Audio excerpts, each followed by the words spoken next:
जो अधिक बोलने का, अधिक सुनने का, प्रपंच का भाव कर लेता है, पूरा जीवन निकल जाता है, अनुभूत कुछ नहीं होता, कुछ नहीं अनुभव होता। इसी चमड़े को सजाने संवारने में पूरा जीवन निकल जाता है। बड़ा विनोद का विषय है। शूरवीर कहा करके कायरता का आचरण दिखाना, ये विनोद का विषय है। भगवत प्राप्ति का लक्ष्य करके चलने वाला उपासक माया के मनोरंजन में विश्राम मान लेना, शरीर सुख को विश्राम मान लेना। प्रपंच में क्या कर रहे हैं? बोले समय नहीं कट रहा था तो बैठे बातें कर रहे थे, ये खेल रहे थे, ये कर। समय यहां कम पड़ता है समय उपासक को। उसको लगता है कि और समय बढ़ जाए, और अधिक साधन करूं, निरंतर और नाम जप करूं। श्रवणनी और कथा नहीं सुनी हो, रसना और न गई हो। कानों से भगवत चर्चा किसे, श्रवण फुटो जो अन सुनो।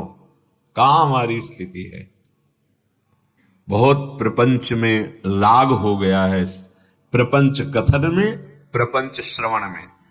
और सिद्धावस्था कैसे मिलती है?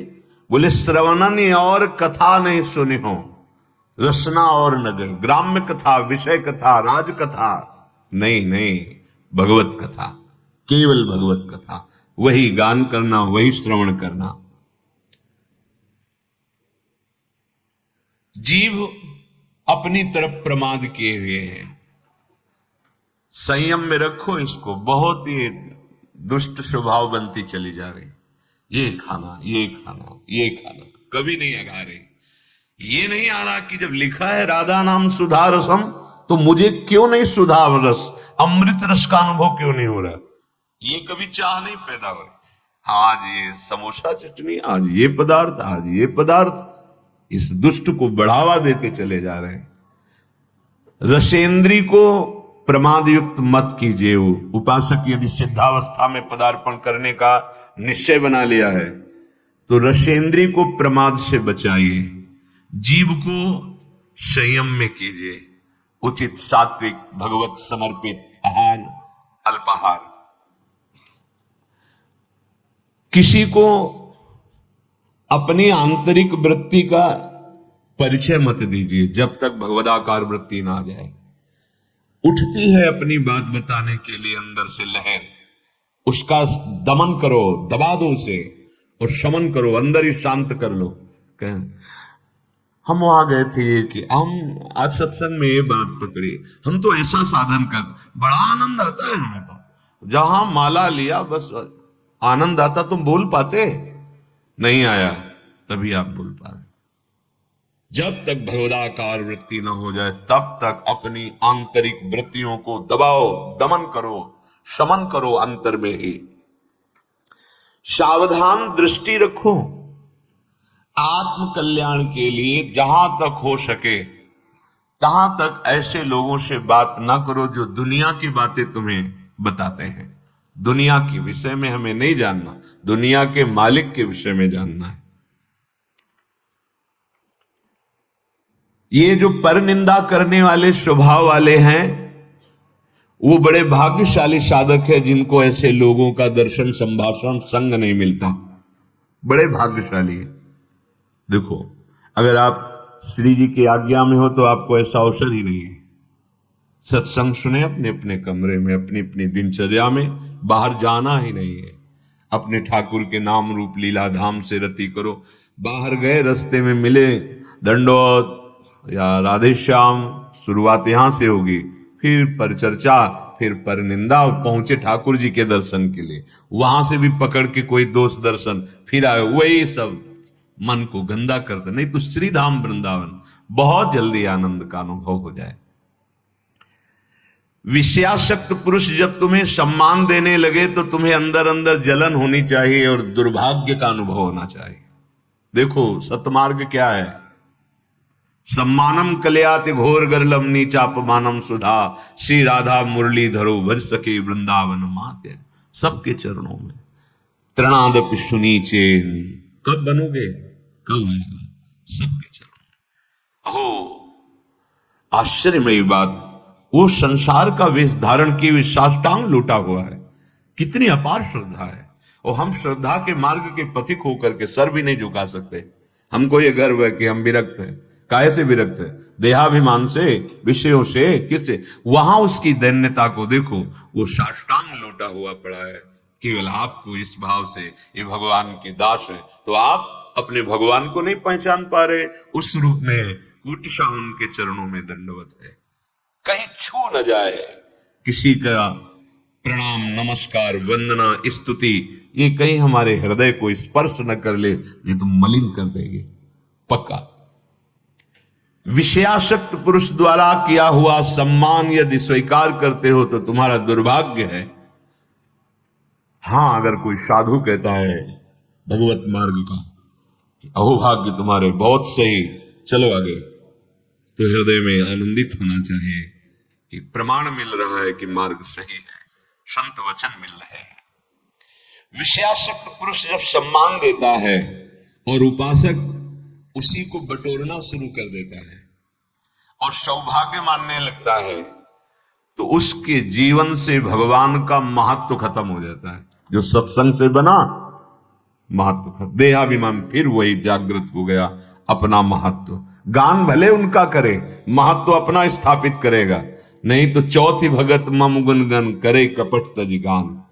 केवल भगवत चर्चा मात्र से भगवत प्राप्ति, भगवत चर्चा श्रवण मात्र से भगवत प्राप्ति। कितने ऐसे उदाहरण हैं महापुरुषों के चरित्रों में।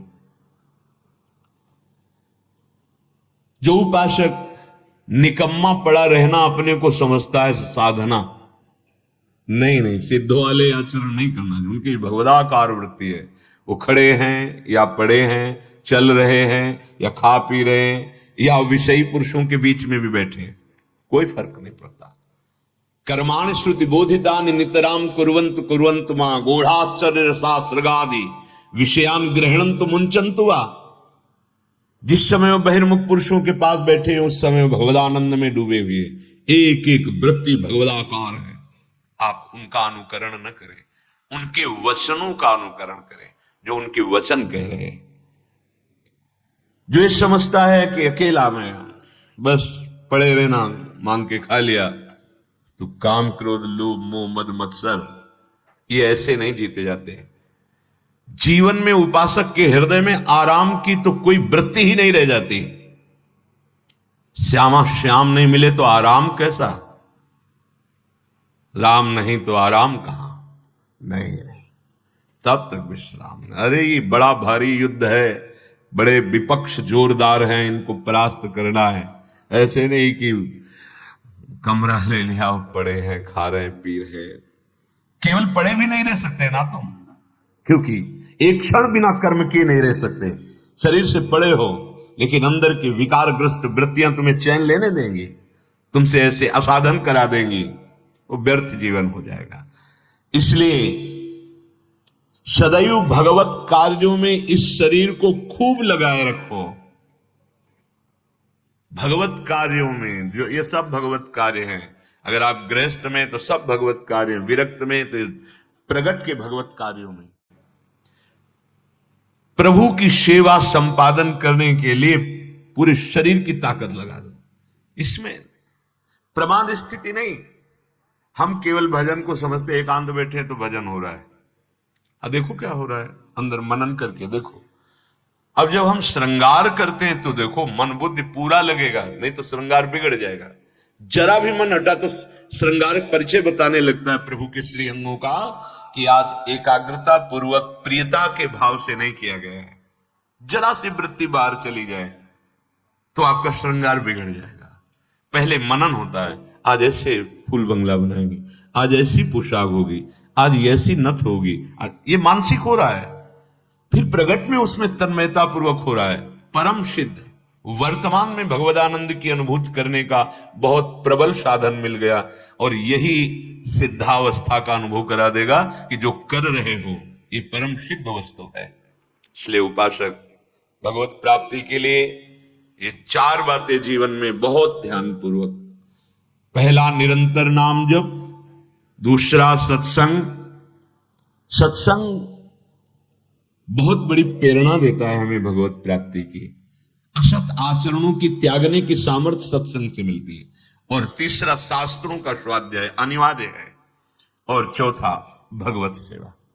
इससे पूर्णता की प्राप्ति हो जाएगी, अर्थात आपकी स्वीकृति हो जाएगी, मैं श्री जी की सहचरी हूं, अनुभूत हो जाए, मैं भगवत दास हूं, मैं भगवान का नित्य सखा हूं, या भगवान मेरे करुणा सिंधु पुत्र हैं, या भगवान मेरे माधुर्य निधि प्रीतम है, पति है। जो जिस भाव से भगवान उसी की परिपक्वता कर देते हैं, उसी को दृढ़ कर देते हैं। उपासक भगवत कृपा से प्राप्त सत्संग से जब ये निश्चय कर लेता है कि अब मुझे इस जन्म में भगवत साक्षात्कार करना है, दृढ़ निश्चय, तो आधी यात्रा तो निश्चय से ही पूर्ण हो गई। अब उसे असाधनों का त्याग केवल करना है। साध्य वस्तु स्वीकृति से